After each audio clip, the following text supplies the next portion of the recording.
So we're here with Vice President of Internal Affairs candidate Angelica Garcia. So the first question I have for you is why are you running and what are your qualifications for this position? So I'm running for Vice President of Campus Internal Affairs because I believe that I can make change happen through this position, and I believe I'm the best fit for it. So to talk about my qualifications, my first year, I was actually a first year fellow for the Office of Campus Internal Affairs under the past VP CIA, Jose. And under him, I was able to accomplish a lot. I helped out with the events that he had put it on, like the Beyond Our Margins event. I helped out with that. We also threw a tailgate kind of kickoff for before one of the basketball games, and I worked with the first year fellows with that. So I already have background already as a first year on how to plan events. Also, I was able to help pass a basic needs referendum during my first year. So I also got a lot of experience on how to write legislation, which helped me transfer that skill into my second year, which is where I am right now. And I'm a CHAS senator this year. And just from this year, I already also planned events that I wanted to carry out. I'm also planning other events, even during quarantine right now. Like I'm planning an event, excuse me, about mental health. And I want to make sure it's catered to the students who are having a difficult time, because I know that there are students out there, especially like me, for example, who are having difficulties trying to adjust to what's happening right now. And I believe that the speaker that I'm trying to bring in is really going to help with that. So I already have a lot of experience planning events. I have a lot of experience reaching out to organizations, asking if they want to collaborate.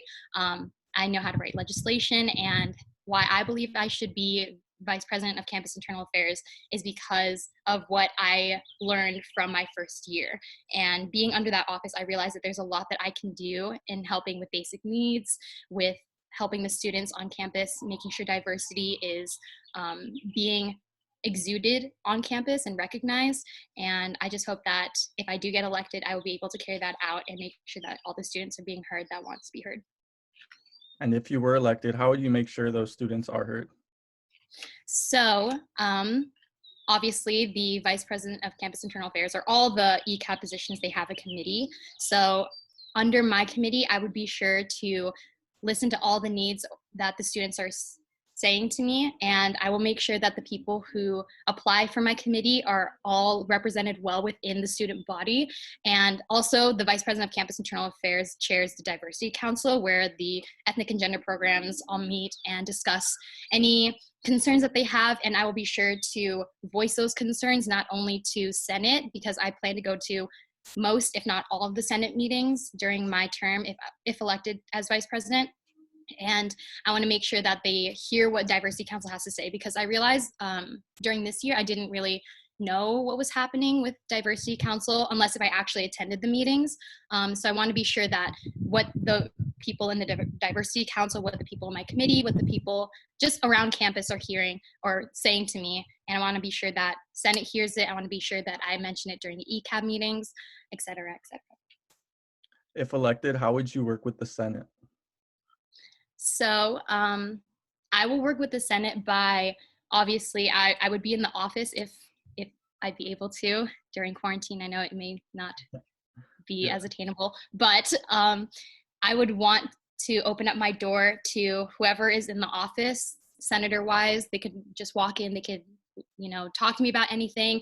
I would also collaborate with other senators on different legislation ideas that I have.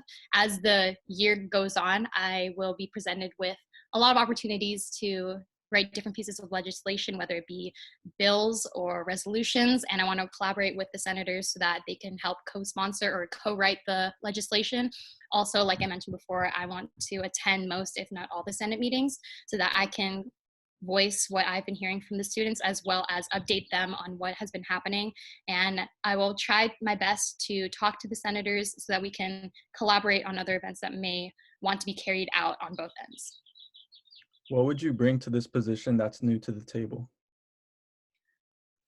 So something new that I would want to bring to the table is I have an idea that I want to carry out as Vice President of Campus Internal Affairs, and it's opening up Orbach just not during finals week.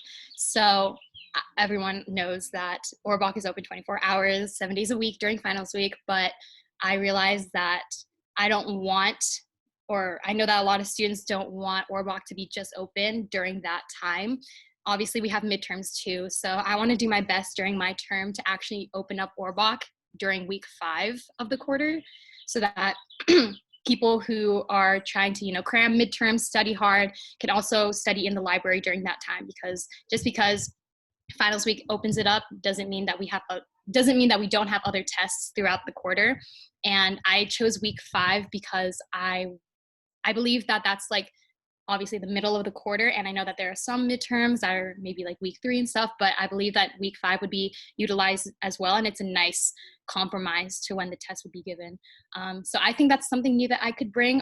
Also, I'm a woman and I'm a person of color, so I want to represent other women in government, and I want to ensure that, or I want to be an inspiration to other people too. I want to prove to other people that just because I'm a woman, just because I'm a person of color, I am still able to run for something like this, and I want to inspire other people to do the same. And I have been seeing a lot of people doing that as well. And I'm not trying to take credit for saying that, oh, I'm going to be the person that represents all the people of color or all the women. Like, no, like, I'm just saying that if there are people like me who are nervous to run for something as big as this, I hope that I can be an inspiration to them, and hopefully they can run for something like this or higher in the future.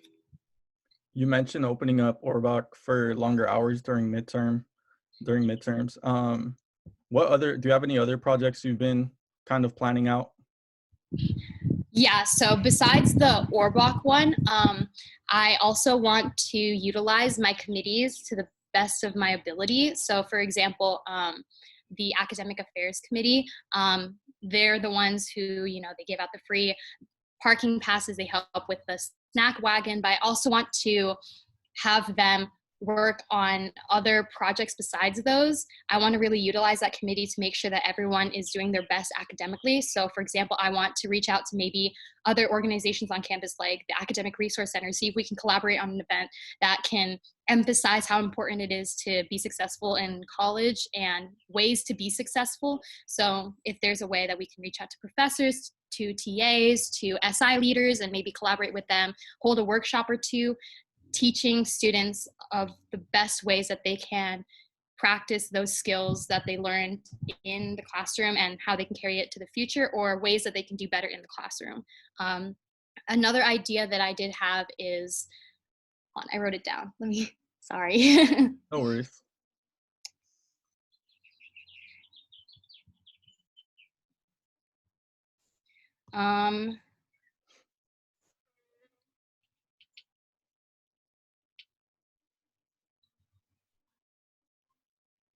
Oh yeah, so I was talking with other organizations on campus already about ways that the vice president of campus internal affairs can help with them in any way. And I talked to my friend from the Well, and I was asking about if there are any like wellness plans, because my campaign runs on integrity, experience, and wellness. So I reached out to her to figure out if there's any ideas I can help with the Well with, or if she had any ideas for wellness in terms of my platform.